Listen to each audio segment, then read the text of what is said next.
সুবিধা বুঝে এইভাবে গলিয়ে নেবেন। গরম জলে দিয়ে এইভাবে আপনারা গলিয়ে নেবেন। এটা মুলতানি মাটি।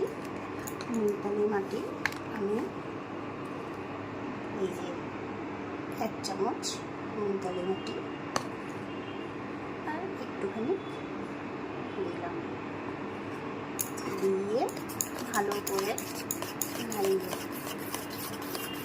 মিশাতে হবে। ভালো করে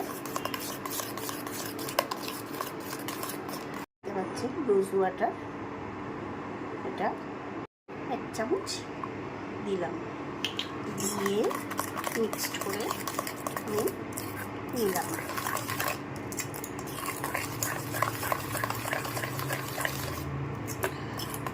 এটা একটু শক্ত হয়ে যাচ্ছে, এর জন্য একটু এই গরম জলে আমি একটু বসিয়ে দিলাম।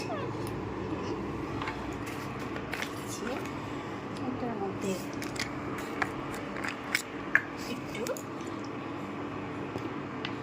তেল লাগিয়ে দেব। সাবানের মিশ্রণটা আমি এখানে দিয়ে দিলাম।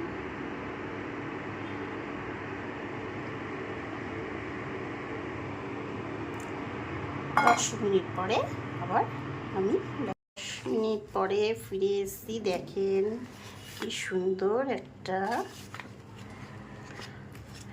সাবান হয়েছে। এটাও আমি তুলে দেখাচ্ছি।